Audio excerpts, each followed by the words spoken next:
Hi everyone, welcome to T-SAT classes. గత ఎపిసోడ్లో కుల వ్యవస్థ యొక్క లక్షణాలు, కుల వ్యవస్థ యొక్క విధులు, కుల ఆవిర్భావ సిద్ధాంతాలు వీటి గురించి చర్చించుకుందాం. ఇప్పుడు కుల వ్యవస్థలో ఉన్నటువంటి ఆధునిక కుల వ్యవస్థలో వచ్చినటువంటి మార్పులు ఏంటి అనేటువంటి అంశాన్ని చర్చిద్దామండి. మనం లాస్ట్ ఎపిసోడ్లో కులం గురించి చెప్పుకుంటున్నప్పుడు మీకు అప్పుడప్పుడు అనిపించి ఉండవచ్చు, ఈ లక్షణాలు ప్రస్తుత సమాజంలో కనిపించట్లేదు కదా, ఇంకా ఎందుకు మనం చర్చిస్తున్నాం అనేటువంటి భావన మీకు కలిగి ఉండొచ్చు. దానికి కారణం ఏంటి అంటే సోషల్ చేంజ్, సాంఘిక మార్పు. భారతీయ సమాజంలో సాంఘిక మార్పులో భాగంగా కుల వ్యవస్థలో కూడా మార్పు అనేటువంటిది వచ్చింది. సో ఎలాంటి మార్పులు వచ్చినాయి, అలాగే ఆ మార్పులు రావడానికి ప్రధానమైనటువంటి కారణాలు ఏంటి అనేటువంటి విషయం మనం చర్చిద్దాం. మనకి ఆధునిక భారతీయ సమాజంలో మార్పులు రావడానికి ప్రధానమైనటువంటి కారణం ఆధునిక విద్య, మోడర్న్ ఎడ్యుకేషన్. లార్డ్ మెకాలే ప్రవేశపెట్టినటువంటి ఆంగ్ల విద్య, ఆధునిక విద్య కూడా మనకి భారతీయ కుల వ్యవస్థలో విపరీతమైనటువంటి సమూలమైనటువంటి మార్పును తీసుకుని వచ్చింది. ఈ ఆధునిక విద్యలు రాకముందు విద్య అంటే కుల విద్య, అందరికీ ఒకే రకమైనటువంటి సార్వత్రిక విద్య అనేటువంటిది లేదు. ఏ కులానికి చెందినటువంటి వారు ఆ కులానికి చెందినటువంటి విద్యలు నేర్చుకునేవారు. దాన్నే కుల వృత్తులు, కుల విద్యలు అని చెప్పేసి అన్నారు. కానీ ఆధునిక విద్య వచ్చిన తర్వాత కులంతో సంబంధం లేకుండా సార్వత్రిక విద్య అనేటువంటిది ప్రవేశపెట్టడం జరిగింది. ఆంగ్ల విద్య, సార్వత్రిక విద్య అనేటువంటిది రావడంతో కుల వ్యవస్థలో మార్పులు అనేటువంటివి సంభవించాయి. అలాగే పారిశ్రామికీకరణ, ఆధునికీకరణ, పట్టణీకీకరణ అనేటువంటిది చూస్తే, పారిశ్రామికీకరణ ఎప్పుడైతే పరిశ్రమలు అనేటువంటివి వచ్చాయో, నగరీకరణ జరిగింది, వలసలు అనేటువంటివి ప్రారంభమయ్యాయి, ఉమ్మడి కుటుంబాలు అనేటువంటి విచ్ఛిన్నమయ్యాయి, గ్రామాలు తమ యొక్క స్వభావాన్ని కోల్పోయాయి, గ్రామాల్లో ఉన్నటువంటి కుల వృత్తులు కూడా తమ ప్రభావాన్ని కోల్పోయాయి. వీళ్ళందరూ వలసలు వెళ్ళిపోయి పరిశ్రమల్లో ఉద్యోగాలు అనేటువంటి చూసుకోవడం ప్రారంభించారు. సో పారిశ్రామికీకరణ అనేటువంటిది కుల వ్యవస్థలో విపరీతమైనటువంటి మార్పులకు కారణమయ్యింది. అలాగే బ్రిటిష్ వారి యొక్క శాసనాలు స్వతంత్రానికి ముందే కుల వ్యవస్థ మీద ఉక్కుపాదం మోపడం కోసం కుల అసక్తుతుల చట్టము, కుల అసక్తుతుల నిర్మూలన చట్టము, క్యాస్ట్ ఇనేబిలిటీస్ రిమూవల్ యాక్ట్ అనేటువంటి చట్టాన్ని తీసుకురావడం జరిగింది. అలాగే స్వతంత్రం వచ్చిన తర్వాత అంటరానితనం నిషేధ చట్టము, అలాగే SC ST atrocities act, SC ST అత్యాచారాల నిరోధక చట్టం, ఇలాంటి అనేక చట్టాలు తీసుకొచ్చి మనకి కుల వ్యవస్థలో విపరీతమైనటువంటి మార్పులు తీసుకురావడానికి కారణమైందండి. అన్నిటికంటే ముఖ్యంగా భారత రాజ్యాంగంలో కులపరమైనటువంటి, లింగపరమైనటువంటి, ప్రాంతీయపరమైనటువంటి, మతపరమైనటువంటి ఇలాంటి భేదాలు ఏమీ లేకుండా అన్ని రకాలైనటువంటి వ్యక్తులకు అందరికీ కూడా సమాన అవకాశాలు అనేటువంటి ఇవ్వడం జరిగింది. కులపరంగా ఎటువంటి అవకాశాలను కూడా వాళ్ళు అసమానతలకి కూడా తావివ్వలేదు. కాబట్టి భారత రాజ్యాంగంలో ప్రాథమిక హక్కుల రూపంలో అన్ని కులాల వారికి సమానమైనటువంటి హక్కులు అనేటువంటి ఇవ్వడం జరిగింది. అయితే మీకు డౌట్ రావచ్చు, సమానమైనటువంటి హక్కులు అంటున్నారు, కొన్ని కులాల వారికి రిజర్వేషన్ ఇచ్చారు కదా. ఇక్కడ రాజ్యాంగ సమానత్వము అంటే గతంలో ఎవరికైతే తక్కువ అవకాశాలు ఉన్నాయో వాళ్ళకి ప్రత్యేకమైనటువంటి అవకాశాలను కల్పించడం, గతంలో ఎక్కువ అవకాశాలు పొందినటువంటి వారికి సాధారణమైనటువంటి అవకాశాలను కల్పించడమే రాజ్యాంగ సమానత్వము. కాబట్టి అందరికీ ఆ యొక్క సమానత్వాన్ని ప్రసాదించినటువంటి భారత రాజ్యాంగం కుల వ్యవస్థలో సమూలమైనటువంటి మార్పులకు కారణమైందండి. రాజకీయ అధికారంలో మార్పు వచ్చింది. గతంలో రాజకీయ అధికారం అంటే బ్రాహ్మణుల చేతిలోనూ అలాగే క్షత్రియుల చేతిలోనూ ఉండేది. కానీ ఎప్పుడైతే ఈ యొక్క ఆధునిక చట్టాలు అనేటువంటివి, భారత రాజ్యాంగం అనేటువంటిది వచ్చిందో అధికారంలో మార్పు వచ్చింది. నిమ్న కులాల వారికి, వెనకబడినటువంటి కులాల వారి చేతికి కూడా రాజకీయ అధికారం అనేటువంటిది వచ్చింది. దాంతో కుల వ్యవస్థలో మార్పులు సంభవించాయి. ఆర్థిక కారణాలు గనక చూసుకున్నట్లయితే గతంలో భూస్వాములు అంటే ఉన్నత కులాల వారు మాత్రమే ఉండేవారు. ఇప్పుడు వివిధ కారణాల వల్ల రాజ్యాంగం ప్రసాదించినటువంటి ఈ యొక్క సమానత్వం కారణంగా ఆర్థికంగా నిమ్న కులాల వారు, వెనకబడినటువంటి కులాల వారు కూడా ఆర్థిక సమానత్వం సాధించగలిగారు. అలాగే పట్టణ జీవన విధానం కనుక చూసుకున్నట్లయితే అసలు భారతదేశంలో కులాలకు ఆయువు పట్టు గ్రామాల్లో కనుక మనం చూసుకున్నట్లయితే గ్రామాల్లో భౌగోళిక విభజన కుల ప్రాతిపాదికన మీద ఉంటుంది. కులాన్ని బట్టి సాంఘిక సంబంధాలు కొనసాగుతాయి. కానీ పట్టణ జీవన విధానంలో ఏం జరుగుతుందంటే కులానికి ప్రాధాన్యత ఉండదు. అక్కడ క్యాస్ట్ బదులు క్లాస్ అంటే మీ తరగతికి ప్రాధాన్యత ఉంటుంది. అంటే మీరు హయ్యర్ క్లాసా, అప్పర్ క్లాసా, లోయర్ క్లాసా, మిడిల్ క్లాసా, అప్పర్ మిడిల్ క్లాసా, లోయర్ మిడిల్ క్లాసా, ఈ క్లాస్ సొసైటీ అనమాట అండి. సో ఈ పట్టణ జీవన విధానం అనేటువంటిది తరగతి ప్రాతిపాదికన మీద ఉంటుంది. అలాగే గ్రామీణ జీవన విధానం అనేటువంటిది కుల ప్రాతిపాదికన ఉంటుంది.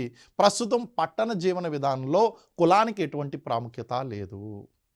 ఇవన్నీ కూడా కుల వ్యవస్థలో ప్రధానమైనటువంటి మార్పులకు కారణం అన్నమాట. అయితే మనకి కుల వ్యవస్థలో మార్పులు ఏ విధంగా సంభవించాయి అని చూసినప్పుడు ఇక్కడ ఒక ఇంపార్టెంట్ కాన్సెప్ట్ కనిపిస్తుంది. అదే ఆధిక్య కులము. దీన్నే మనం ఏమంటామంటే డామినెంట్ క్యాస్ట్ అంటాం. దీన్ని ఏమంటామో డామినెంట్ క్యాస్ట్ అంటాము. ఈ డామినెంట్ క్యాస్ట్ అనేటువంటి భావనను ప్రవేశపెట్టినటువంటి శాస్త్రవేత్త ఎవరు అంటే మైసూర్ నరసింహాచారి శ్రీనివాస్ ఎంఎన్ శ్రీనివాస్ అనేటువంటి శాస్త్రవేత్త 1956 సంవత్సరంలో కర్ణాటకలో మైసూరులో ఉన్నటువంటి రాంపురా గ్రామంలో ఒక్కలింగల మీద అధ్యయనం చేస్తాడు. అధ్యయనం చేసి ఆ అధ్యయన అంశాలను ఈయన 1956లో రాంపురా గ్రామం మీద అధ్యయనం చేస్తాడు.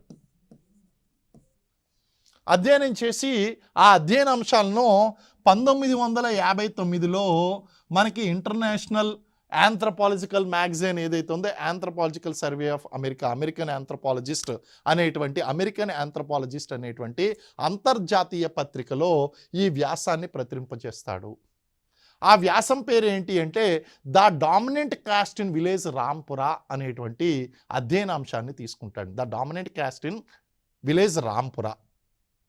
ఈ విలేజ్ రాంపురా ఎంఎన్ శ్రీనివాసు 1956లో రాంపురా గ్రామం మీద అధ్యయనం చేసి ఆ అధ్యయన అంశాలను the dominant caste in village Rampura అనేటువంటి పేరుతో వ్యాసం రాసి అమెరికన్ ఆంథ్రపాలజిస్ట్ అనేటువంటి అంతర్జాతీయ పత్రికలో ప్రచురింపచేస్తాడు. అందులో డామినెంట్ క్యాస్ట్ గురించి మాట్లాడతాడు. అసలు ఎంఎన్ శ్రీనివాస్ యొక్క ఫేవరెట్ రీసెర్చ్ టాపిక్ ఏది అంటే సోషల్ చేంజ్, సాంఘిక మార్పు. భారతదేశంలో కులం మార్పు చెందిందా? అవును, మార్పు చెందింది. సోషల్ చేంజ్లో భాగంగా, సాంఘిక మార్పులో భాగంగా కులం మార్పు చెందింది. పూర్వకాలంలో బ్రాహ్మణులు, క్షత్రియులు, వైశ్యులు వీళ్ళకి ప్రాధాన్యత ఉండేది. కానీ ఆధునిక కాలంలో సోషల్ చేంజ్లో భాగంగా అనేక కింద స్థాయి కులాలు పై కులాలుగా ఆవిర్భవించాయి. వాటినే డామినెంట్ క్యాస్ట్ అని పిలిచాడు. అందుకే dominant caste in village Rampura అనేటువంటి పేరు పెట్టాడు. ఒక్కలింగలు అనేటువంటి క్యాస్ట్ మీద అధ్యయనం చేస్తాడండి. మరి ఈయన ఏం చెప్తాడు అంటే ఒక 4 అంశాలను ప్రాతిపదికగా 4-5 అంశాలను ప్రాతిపదికగా తీసుకుంటాడు. ఏ ఒక్క కులంలో ఈ 4-5 అంశాలు కనిపిస్తాయో ఆ కులాన్ని ఆధిక్య కులంగా పిలవచ్చు అంటాడు. ఏంటా 4-5 లక్షణాలు? నెంబర్ 1, వాళ్ళు సంఖ్యాపరంగా ఎక్కువగా ఉండాలి. ఆ గ్రామంలో సంఖ్యాపరంగా ఎక్కువగా ఉండాలి. 2, ఆ గ్రామం యొక్క క్యాస్ట్ సోషల్ హైరార్కీలో అంటే ఆ గ్రామంలో ఉన్నటువంటి కుల స్థరీకరణలో పై స్థాయిలో ఉండకపోయినా పర్లేదు, కొద్దిగా పై స్థాయిలో ఉంటే సరిపోతుంది. అంటే మధ్యలో కానీ కొద్దిగా పై స్థాయిలో కానీ ఉంటే చాలు. Slightly higher in social hierarchy, ఇది 2వ కాన్సెప్ట్ అండి. 3వది ఏంటి అంటే ఆ గ్రామంలో ఉన్నటువంటి వ్యవసాయ కుటుంబాలు ఏదైతే ఉన్నాయో ఆ గ్రామంలో ఉన్నటువంటి వ్యవసాయ కుటుంబాలు, వ్యవసాయ భూమి ఏదైతే ఉందో అందులో అత్యధిక శాతము ఈ కులస్తుల చేతిలోనే ఉండాలి. Agricultural land, dominance in agricultural land, dominancy in caste, slighter higher dominancy and highest number in that caste, ఈ 3. 4వది ఆ గ్రామంలో ఉన్నటువంటి విద్యావంతులు ఎవరైతే ఉన్నారో, ఉద్యోగస్తులు ఎవరైతే ఉన్నారో వాళ్ళు ఈ కులానికి చెందినటువంటి వాళ్ళే ఉండాలి. ఎడ్యుకేషన్ అండ్ ఎంప్లాయ్మెంట్లో డామినేషన్ ఉండాలి. అలాగే చివరిగా ఏమంటాడు అంటే పొలిటికల్ డామినెన్సీ, ఆ గ్రామంలో ఉన్నటువంటి రాజకీయ అధికారం కూడా, పొలిటికల్ పవర్ రాజకీయ అధికారం కూడా ఈ కులస్తుల చేతిలోనే ఉండాలి అని చెప్తాడు. ఇలాగా ఏ ఒక్క కులంలో అయితే ఈ 5 లక్షణాలు కనిపిస్తాయో ఆ కులం ఆధునిక కాలంలో ఆధిపత్య కులంగాను ఆధిక్య కులంగాను ఆవిర్భవించింది అని చెప్తాడు. ఇది ఎంఎన్ శ్రీనివాస్ చెప్పినటువంటి ఆధిక్య కుల భావన. మనకి ఆధిక్య కులాలు ఈ చెప్పినటువంటి కాన్సెప్ట్ ప్రకారం చూస్తే ఈ లక్షణాలన్నీ సంతరించుకుని మనకి కొన్ని ప్రాంతాల్లో కొన్ని కొత్త కులాలు ఆధిపత్య కులాలుగా, గతంలో చెప్పాం ఆధిపత్య కులాలు అంటే ఎవరు, బ్రాహ్మణులు, క్షత్రియులు, వైశ్యులు, వీళ్ళే. మరి ఈ యొక్క ఎంఎన్ శ్రీనివాస్ చెప్పినటువంటి కాన్సెప్ట్ ప్రకారం ఈ 5 లక్షణాలు సంతరించుకున్నట్టు కొత్త కులాలు పైకి వచ్చినాయండి. ఏంటవి? తెలంగాణ ప్రాంతంలో కనుక చూస్తే దొరలు, భూస్వాములు అంటే రెడ్డి కులస్తులు, వెలమ దొరలు, రెడ్లు, వీళ్ళని చెప్పుకోవచ్చు. ఆంధ్రప్రదేశ్ ప్రాంతంలో కనుక చూసుకున్నట్లయితే కమ్మలు, రెడ్డులు. ఒకప్పుడు కాపులు కూడా ఉండేవారు. కాపులు తీయడానికి గల కారణం ఏంటంటే వాళ్ళందరూ కూడా మాకు పై స్థాయి వద్దు, కింద స్థాయి కావాలి అని చెప్పేసి వాళ్ళు పోరాటాలు కూడా చేశారు. సో ఒకప్పుడు కాపులు కూడా ఈ డామినెంట్ క్యాస్ట్ కింద ఉండేవారు. కర్ణాటకలో ఒక్కలింగలు, మైసూర్ ప్రాంతంలో లింగాయతులు, తమిళనాడులో పరాక్వీలు, కిల్లార్లు, కేరళలో నాయర్లు నంబూద్రిల చేతిలో చాలా హింసలకు గురయ్యారండి. నిమ్న జాతి కులాలుగా ఉండేవారు. కానీ రాను రాను వాళ్ళు భూస్వాములుగా తయారయ్యారు, రాజకీయ అధికారాన్ని చేపట్టారు, విద్యా ఉద్యోగాల్లో డామినెన్సీ ఉంది, వాళ్ళు కొద్దిగా పై స్థాయిలో ఉన్నారు. ఎస్సీ ఎస్టీలుగా లేకపోయినా బీసీలుగా కొద్దిగా పై స్థాయిలో ఉన్నారు. ఈ విధంగా వాళ్ళు ఆధిపత్య కులంగా మారారు. కేరళలో ఉన్నటువంటి నాయర్లు, మధ్యప్రదేశ్లో ఉన్నటువంటి రాజపుత్రులు, అలాగే గుజరాత్లో ఉన్నటువంటి పటేళ్ళు, వీళ్ళంతా కూడా ఆధిపత్య కులాలకు ఉదాహరణగా మనం చెప్పవచ్చు. సో ఈ 4 లక్షణాలు మనం చెప్పాం. వ్యవసాయ భూమిలో ప్రధానమైనటువంటి భూమి, ఇవన్నీ కూడా చూసుకోండి, ఇవన్నీ కూడా మనం చెప్పచ్చు. ఎంఎన్ శ్రీనివాస్ రచించినటువంటి పుస్తకాలు ఏదైతే ఉన్నాయో ఇవి చాలా ఇంపార్టెంట్ అండి, ఎగ్జామ్లో వచ్చేటువంటి అవకాశం ఉంది. ఆయన రచించినటువంటి పుస్తకాలు caste system in modern India. ఇక్కడ జాగ్రత్తగా చూసుకోండి అభ్యర్థులు, క్యాస్ట్ ఇన్ ఇండియా అనేటువంటి పుస్తకాన్ని హట్టన్ రచించాడు. Caste system in modern India అని రచించింది ఎవరు అంటే ఎంఎన్ శ్రీనివాస్, మైసూర్ నరసింహాచారి శ్రీనివాస్. అలాగే social change in modern India, ఈయన ఫేవరెట్ టాపిక్ అండి. సోషల్ చేంజ్, సాంఘిక మార్పు, ఆధునిక భారతదేశంలో సాంఘిక మార్పు అనేటువంటి పుస్తకాన్ని రచిస్తాడు. Social change in modern India. అలాగే the religion and society among Coorgs of South India, ఈయన కర్ణాటకలో కూర్గు ప్రాంతంలో ఉన్నటువంటి కూర్గుల మీద అధ్యయనం చేస్తాడు. అధ్యయనం చేసి the religion and society among Coorgs of South India అనేటువంటి పుస్తకాన్ని రచిస్తాడు. ఇవన్నీ కూడా ఎంఎన్ శ్రీనివాస్ యొక్క ప్రధానమైనటువంటి పుస్తకాలు. అయితే క్యాస్ట్ మీద కన్ఫ్యూజ్ కావద్దు. క్యాస్ట్ ఇన్ ఇండియా అనేటువంటి పుస్తకం రచించింది J Hutton, caste system in modern India రచించింది MN Srinivas. Caste in India that mechanism అనేటువంటి పుస్తకం, ఎనిహిలేషన్ ఆఫ్ క్యాస్ట్ అనేటువంటి పుస్తకం రచించింది డాక్టర్ బిఆర్ అంబేద్కర్. సో అభ్యర్థులు ఈ విషయాలన్నీ కూడా జాగ్రత్తగా చూసుకుని జాగ్రత్తగా స్టడీ చేసుకోవాలి. అలాగే మనకి జజమానీ వ్యవస్థ అండి. జజమానీ వ్యవస్థ గురించి మనం చూసినట్లయితే మనకి విలియం వైజర్ అనేటువంటి శాస్త్రవేత్త ఈ జజమానీ వ్యవస్థ అనేటువంటి అంశాన్ని ప్రవేశపెడతాడు. ఏంటి అసలు ఈ జజమానీ వ్యవస్థ అనేటువంటిది మనం చూస్తే, సాంప్రదాయ గ్రామీణ వ్యవసాయక సమాజాల్లో భూస్వామ్య కులాల వారు, సేవా కులాల వారు నివసించేవారు. వీరిరువురు కూడా పరస్పరం ఒకరి మీద ఒకరు ఆధారపడి జీవించేవారు. సేవా కులాల వారు స్వచ్ఛందంగా వారి వృత్తిపరమైనటువంటి సేవలు భూస్వామ్య కులాల వారికి అందిస్తే దానికి ప్రతిఫలంగా భూస్వామ్య కులాల వారు వీరికి సంవత్సరానికి ఒకసారి ధాన్యం రూపంలో కానీ వస్తు రూపంలో కానీ ప్రతిఫలాన్ని చెల్లించేవారు. ఈ విధంగా ఒకరి మీద ఒకరు పరస్పరం ఆధారపడుతూ జీవించేటువంటి విధానమే జజమానీ వ్యవస్థ. ఈ జజమానీ వ్యవస్థ అనేటువంటి భావనను ప్రవేశపెట్టినటువంటి శాస్త్రవేత్త విలియం వైజర్ దీన్ని ప్రవేశపెడతాడండి. విలియం వైజర్ రాసినటువంటి పుస్తకాలు కూడా ఎగ్జామినేషన్లో చాలా ఇంపార్టెంట్. ఈయన హిందూ జజమానీ సిస్టమ్ అనేటువంటి పుస్తకాన్ని రచిస్తాడండి. అలాగే బిహైండ్ ద మడ్ వాల్స్ ఈ రెండు కూడా ఈయన రచించినటువంటి పుస్తకాలు, విలియం వైజర్ రచించినటువంటి పుస్తకాలు. మరి ఈ జజమానీ వ్యవస్థ అనేటువంటిది భారతీయ సమాజంలో ఎక్కడెక్కడ మనకి అమల్లో ఉంది, ఏమని పిలుస్తారు? కర్ణాటకలో దీన్ని బారాబతి అని, ఆయ పద్ధతి అని, ఆదాడేమని పిలుస్తారు. మహారాష్ట్రలో దీన్ని బారాబలుంతి అంటారు. అలాగే ఆంధ్ర ప్రాంతంలో జీతగాళ్ళు, పాలేర్లు అంటారు. తెలంగాణలో మేరా పద్ధతి అని పిలుస్తారు, మేరా పద్ధతి.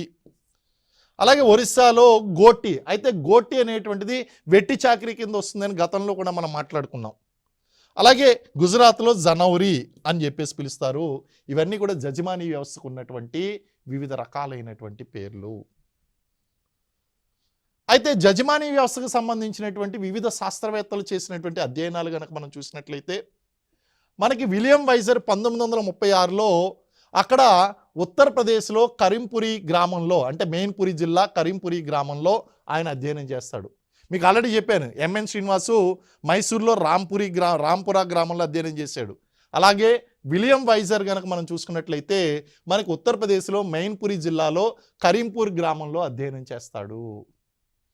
అలాగే హోకార్ట్ అండ్ సెనాట్, ఇందాక మనం మాట్లాడుకున్నటువంటి శాస్త్రవేత్త, ఈ హోకార్టు శ్రీలంకలో ఉన్నటువంటి అనేక గ్రామాలను 1938లో అధ్యయనం చేస్తాడు. Very very very very very very important. మనకి హైదరాబాద్కి సమీపంలో షామీర్పేట గ్రామంలో అధ్యయనాలు కొనసాగించినటువంటి శాస్త్రవేత్త ఎస్సి దూబే. 1951లో ఎస్సి దూబే హైదరాబాద్కి సమీపంలో షామీర్పేట గ్రామంలో అధ్యయనాలు చేస్తాడు. మైసూర్ రాంపురా గ్రామం చెప్పుకున్నాం, మైసూర్లో అధ్యయనం చేసింది ఎంఎన్ శ్రీనివాస్ 1956. అలాగే ఉత్తర భారతదేశంలో ఉన్నటువంటి గ్రామాల మీద అధ్యయనం చేసినటువంటి శాస్త్రవేత్త ఆస్కార్ లెవీ 1958. వీళ్ళంతా కూడా భారతదేశంలో ఉన్నటువంటి గ్రామాలను అధ్యయనం చేసి అక్కడ ఉన్నటువంటి జజమానీ వ్యవస్థను అధ్యయనం చేసినటువంటి శాస్త్రవేత్తలు. మనకి సంస్కృతీకరణ, ప్రతి సంస్కృతీకరణ అనేటువంటిది కూడా మనం చూసుకోవచ్చండి. మొదట మనం సంస్కృతీకరణ చూద్దాం, ప్రతి సంస్కృతీకరణ తర్వాత చూద్దాం. సంస్కృతీకరణ అనేటువంటిది మనం చూసినట్లయితే ఇక్కడ స్లైడ్లో ఉంది చూడండి. సంస్కృతీకరణ, ప్రతి సంస్కృతీకరణ. మనకి ఇది చూడండి, వర్ణ వ్యవస్థలో బ్రాహ్మణులు, క్షత్రియులు, వైశ్యులు, శూద్రులు ఉన్నారు మనకి. అయితే సంస్కృతీకరణ చాలాసార్లు ఎగ్జామ్లో కూడా అడిగాడు, వెరీ ఇంపార్టెంట్ కాన్సెప్టు. ఈ సంస్కృతీకరణ అనేటువంటి భావనను ప్రవేశపెట్టినటువంటి శాస్త్రవేత్త MN Srinivas. The social change in modern India అనేటువంటి పుస్తకంలో ఈ భావనను ప్రవేశపెడతాడు. ఏంటి సంస్కృతీకరణ అంటే, భారతీయ సమాజంలో ఉన్నటువంటి నిమ్న కులాల వారు, ఆదిమ సమాజాల వారు వారి యొక్క జీవన విధానంలో మార్పును తీసుకుని వచ్చి ఉన్నత కులాల వారి యొక్క జీవన విధానం వైపు పయనించడానికి చేసినటువంటి ప్రయత్నం ఏదైతే ఉందో ఆ ప్రయత్నాన్నే సంస్కృతీకరణ అని అన్నారు. అంటే భారతీయ సమాజంలో నిమ్న కులాల వారు కొంతమంది ఉన్నారు. వాళ్ళు ఏం చేశారు, వారి యొక్క సామాజిక అంతస్తును పెంచుకోవడం కోసం ఉన్నత కులాల వారి యొక్క జీవన విధానం, వాళ్ళ యొక్క ఆచారాలు, సాంప్రదాయాలు, కట్టుబాట్లు, జానపద రీతులు, మతపరమైనటువంటి సంస్కారాలు, ఆహారపు అలవాట్లు, వస్త్రధారణ, వేషధారణ, ఇవన్నీ కూడా వాళ్ళని అనుకరించడానికి ప్రయత్నించారు. తద్వారా వాళ్ళ యొక్క సామాజిక అంతస్తును పెంచుకోవడానికి కృషి చేశారు. అయితే మరి వారి అంతస్తు పెరిగిందంటే ఇది ఒక ప్రయత్నమే. వీళ్ళు ప్రయత్నించారు, కానీ ఆ ప్రయత్నాన్ని విఫలమయ్యేటట్టు ఉన్నత కులాల వారు చూసుకున్నారు. జరిగింది, ఒక ప్రయత్నం అయితే జరిగింది. ఉదాహరణ కనుక మనం చూసుకున్నట్లయితే ఇప్పుడు కులాలు ఉన్నాయండి. కులాల్లో కొన్ని కులాలు చూడండి, మంగలి అనేటువంటి కులం ఉంది. ఇప్పుడు సమాజంలో చూశారు, బ్రాహ్మణ అనేటువంటి పదానికి ఏమో ఎక్కువ గౌరవం ఉంది, మంగలి అనేటువంటి పదానికి తక్కువ గౌరవం ఉందా? అయితే ఓ పని చేద్దాం, మన కులం పేరు మార్చుకుందాం. వెంటనే వీళ్ళు ఏం చేశారు, మంగలి అనేటువంటి పేరు ఏదైతే ఉందో ఆ కులం యొక్క పేరు స్థానంలో నాయీ బ్రాహ్మణ అని పేరు పెట్టుకున్నారు. కంసాలి అనేటువంటి కులం ఉంది, వాళ్ళు కూడా ఏం చేశారు, బ్రాహ్మణీకరణ ద్వారా విశ్వబ్రాహ్మణ అనేటువంటి పేరు పెట్టుకున్నారండి. సో ఇలా పేర్లు పక్కన బ్రాహ్మణ, క్షత్రియ, వైశ్య అనేటువంటి పేర్లు పెట్టుకోవడం, ఇవన్నీ కూడా దేనికి దారితీసినాయి అంటే సంస్కృతీకరణకు దారితీసినాయి. ఆహారపు అలవాట్లో మార్పు చూడండి, నిమ్న కులాల వారు నాన్ వెజ్ తీసుకుంటారు, మాంసాహారాన్ని తీసుకుంటారు. అయితే బ్రాహ్మణులు కేవలం శాకాహారాన్ని తీసుకుంటారు కాబట్టి వీళ్ళు ఏం చేశారు, మాంసాహారాన్ని మానివేశారు. పూర్తిగా కొంతమంది మానివేస్తే కొంతమంది కొన్ని ప్రత్యేకమైనటువంటి దినాల్లో మానివేయడం ప్రారంభించారు. ఒక్కొక్క రోజు పూజలు, వ్రతాలు పేరుతో వాళ్ళు మాంసాహారాన్ని వదిలిపెట్టారు. ఈ విధంగా ఉన్నత కులాల వారి యొక్క జీవన విధానం వైపు పయనించడానికి చేసినటువంటి ప్రయత్నం ఏదైతే ఉందో దాని సంస్కృతీకరణ అని అన్నారు. మరైతే సమాజంలో ఇంకొక అంశం జరిగిందండి. కింద కులాల వారు పై కులాల వైపు ప్రయాణిస్తుంటే పై కులాల వారు కూడా కింద కులాల వారి యొక్క అలవాట్లను చేసుకున్నారు. దానికి ఏం పేరు పెట్టారంటే ప్రతి సంస్కృతీకరణ, డీసాంస్క్రిటైజేషన్ అన్నారు. దీన్నేమో ఎంఎన్ శ్రీనివాస్ చెప్తే సంస్కృతీకరణను ఎంఎన్ శ్రీనివాస్ వివరిస్తే మనకి ప్రతి సంస్కృతీకరణ వివరించింది ఎవరు అంటే డిఎన్ మజుందర్ మనకి ప్రతి సంస్కృతీకరణ అనేటువంటి భావనను వివరించడం జరిగింది. ప్రతి సంస్కృతీకరణ అంటే ఉన్నత కులాల వారు నిమ్న కులాల వారి యొక్క అలవాట్లను చేసుకోవడం. ఉదాహరణకి ఇది కేవలం పాఠం చెప్పడం కోసం, ఉదాహరణ కోసం మాత్రమే, ఎవరు అఫెండ్ కాకూడదు. ఇప్పుడు చూడండి, బ్రాహ్మణుల్లో కొంతమంది మాంసాహారాన్ని స్వీకరిస్తున్నారు. వేరియస్ డాక్టర్లు అడ్వైస్ చేయడం వలన కావచ్చు, లేకపోతే వాళ్ళ యొక్క ఆహారపు అలవాట్లో వచ్చినటువంటి మార్పులు కావచ్చు, బ్రాహ్మణులు మాంసాహారాన్ని స్వీకరిస్తున్నారు. డీసాంస్క్రిటైజేషన్. అలాగే బ్రాహ్మణులు ఒక ప్రత్యేకమైనటువంటి జీవన విధానాన్ని కలిగి ఉండేవారు. ఇప్పుడు ఈ మోడర్నైజేషన్ వైపు, డీసాంస్క్రిటైజేషన్ వైపు వీళ్ళ వస్త్రధారణలో మార్పు వచ్చింది, మాట విధానంలో మార్పు వచ్చింది, జీవన విధానంలో మార్పు వచ్చింది. వీటినన్నిటినీ కూడా మద్య మాంసాలను స్వీకరించడం, వాళ్ళ యొక్క అలవాట్లను విడిచిపెట్టడం, ఇవన్నీ కూడా ఎందులో భాగంగా చెప్తాము అంటే డీసాంస్క్రిటైజేషన్లో భాగంగా చెప్తాము.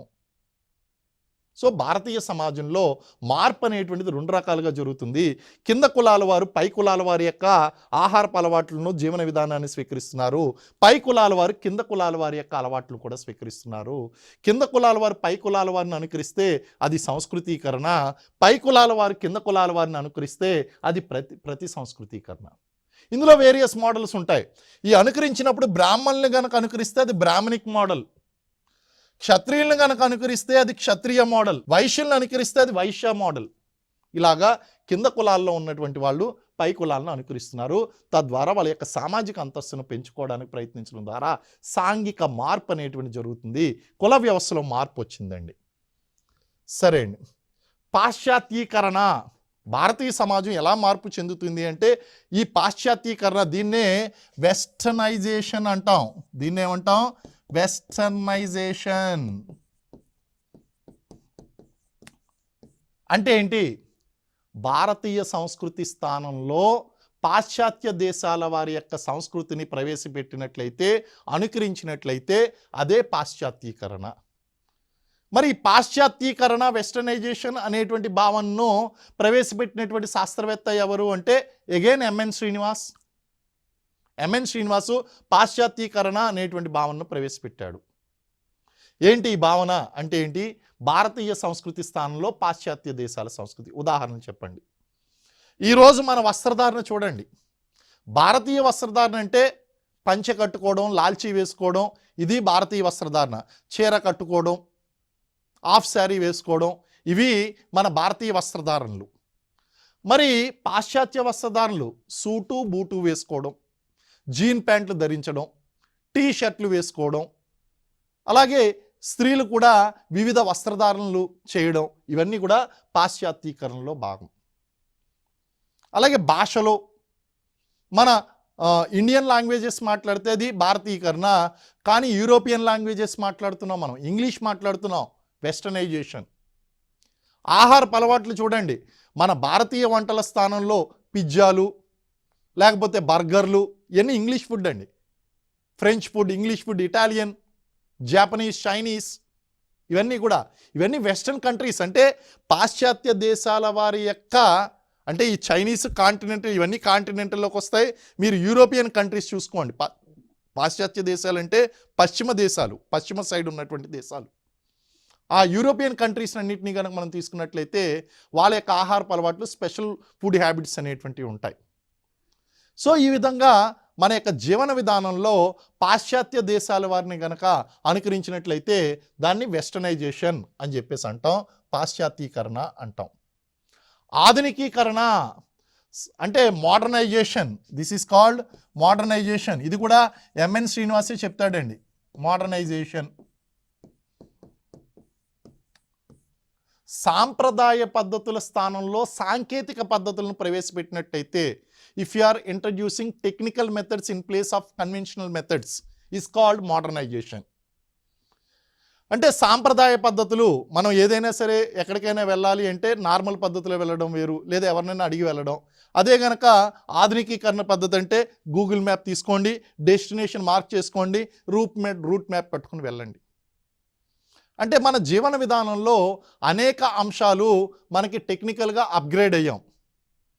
ఆర్టిఫిషియల్ ఇంటెలిజెన్స్ యూజ్ చేయడం మోడర్నైజేషన్, టెక్నికల్ ఆస్పెక్ట్స్ని ప్రవేశపెట్టడం మోడర్నైజేషన్. ఇవన్నీ కూడా ఆధునికీకరణకు ఉదాహరణలుగా చెప్తాము. మరి సార్వత్రీకరణ, సంకుచితీకరణ అనేటువంటి రెండు భావనలు ఉన్నాయండి. సార్వత్రీకరణ, సంకుచితీకరణ ఇక్కడే చెప్పేస్తాను, మీరు చూడండి. ఇక్కడ మనకి వీటిని అర్థం చేసుకోవాలంటే రెండు విషయాలు అర్థం చేసుకోవాలి. అల్ప సాంప్రదాయాలు,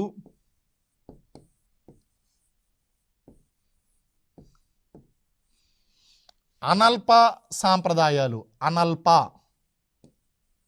కొంచెం టెర్మినాలజీ డిఫరెంట్గా ఉంటుంది, కంగారు పడకండి. అనల్ప సాంప్రదాయాలు ఇంగ్లీష్లో చెప్తే మీకు అర్థమవుతుంది. Little traditions and small traditions. ఇవి గ్రేట్ ట్రెడిషన్స్. అవేమో little traditions and small traditions, ఇవేమో గ్రేట్ ట్రెడిషన్స్. సమాజంలో అల్ప సాంప్రదాయాలు ఉంటాయి, అనల్ప సాంప్రదాయాలు ఉంటాయి. అంటే ఏంటి లిటిల్ ట్రెడిషన్స్ అంటే ఏంటి? లిటిల్ ట్రెడిషన్స్ అనేటువంటి సమాజంలో నిమ్న స్థాయి ప్రజలు లేదా కింద సమూహాల వారు, కింద కులాల వారు ఉపయోగించేటువంటివి, అలాగే సమాజంలో కొద్దిమంది మాత్రమే ఉపయోగించేటువంటివి లిటిల్ ట్రెడిషన్స్.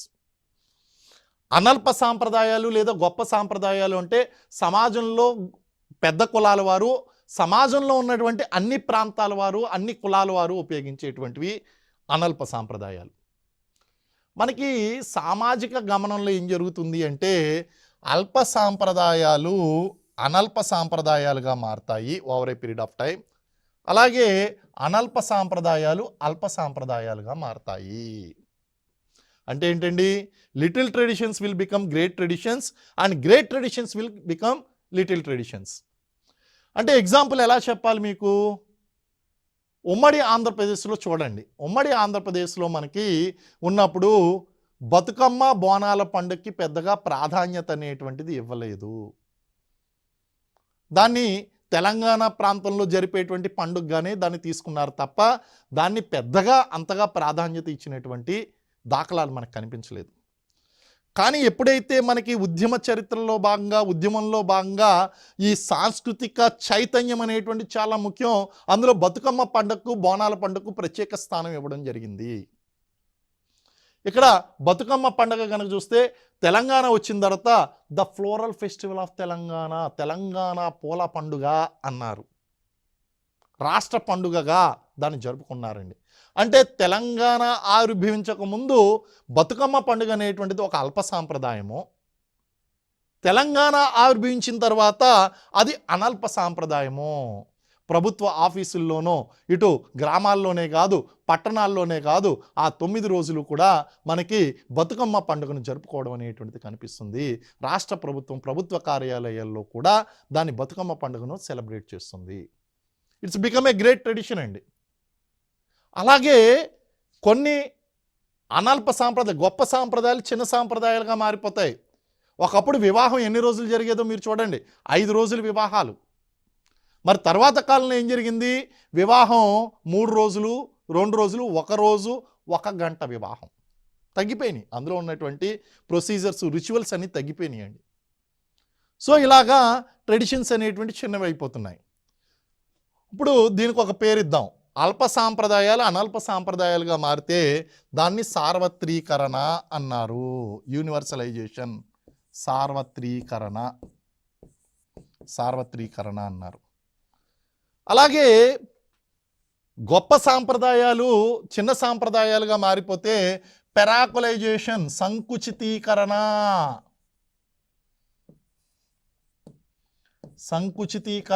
అన్నారు. అల్ప సాంప్రదాయాలు పెద్ద సాంప్రదాయాలుగా మారితే సార్వత్రీకరణ, పెద్ద సాంప్రదాయాలు చిన్న సాంప్రదాయాలుగా మారితే సంకుచితీకరణ.